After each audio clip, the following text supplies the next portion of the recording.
Hadian kejing opriang ya kejing ujor na kisamla wat kam wat jam hakabaya day kejing penslam ke District Selection Committee DSC ban penlong ya ki examen tungkam Hariboy District nakalyang ka New Trap Youth Council HYC Eastern Zone hakash pautere urisao araja arpusan kala lej ban ya kendo yo Abilash Baranwal Deputy Commissioner Hariboy District ubaderu chairman ke DSC ban ya kran halor kani kaman. Habakran sekilat pathai kubor nakalyang usamla tingsan makri u president ulaong bahaga jaya kran badu deputy commissioner ula kular ban simkhia bat baka examen tungkam haki jaka balaj baper an penlong hau banai kelalengkot jong snam arajar arpon rio alor ka jingpin slam nakalyang jong ka office jong DC rephoi ke jongi hangne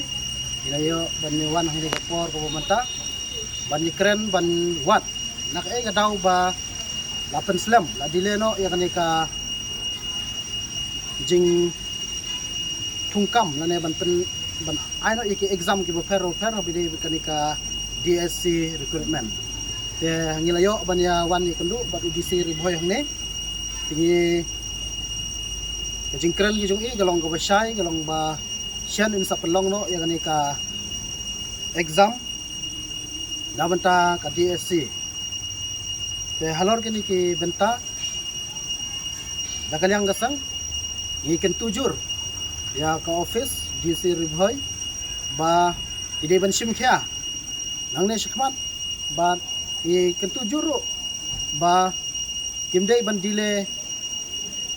kumba niladap ekran kumba la ekran shine yang UDC unsa pelong no os number 1 utau de benai baningkong te alor kini ki nongrem bat kini ki jinge ekran jinge bat UDC kalong ke basultanan bat ai kublai UDC ya kejing simkhia kejing i adin bangi layo ya kendu bat ilayo ya keren bat i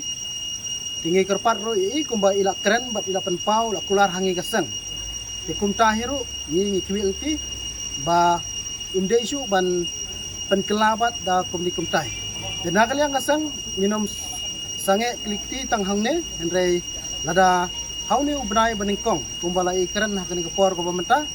nakalyang kasang yang sabut din bat insusin pat dikiway bat kisenjam te nakalyang kasang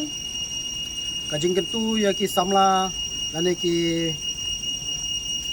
henman ki para jong gari ke jot benring jungi po Riboy District ki balapan kre namanta kani ka DSC ba kini simkhia ban ya pule ban ya testa mo ngi kitbok ki reng ki samla pule jong kathem Riboy ki jungi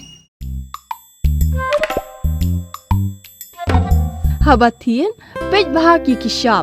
plus F. Ka plus F? Hakabam bangibam duna ki eki batte ye kamet. Namar kata habathiru atau kau kamlu ka umpnyang kadut pej ye kishap plus F haka jingsom. Yeki nutrient kum ki vitamin bat ka ayen la icon diat bat ka bathau bha kam khta ika dur jing ki marbam ka jing mat lani ka rukom shed yeki. Balehi banai kita. Kadon ka we ka jing mentoy ba kongsan. Ka kot ka kia. Ka nutrition bakam bhag ka jing im bakam bhag pendon kam daki mar ba modon ka sharp plus F menta kasni Lawan Ra Shafi Lingba ko office jong Commissionerate of Food Safety Meghalaya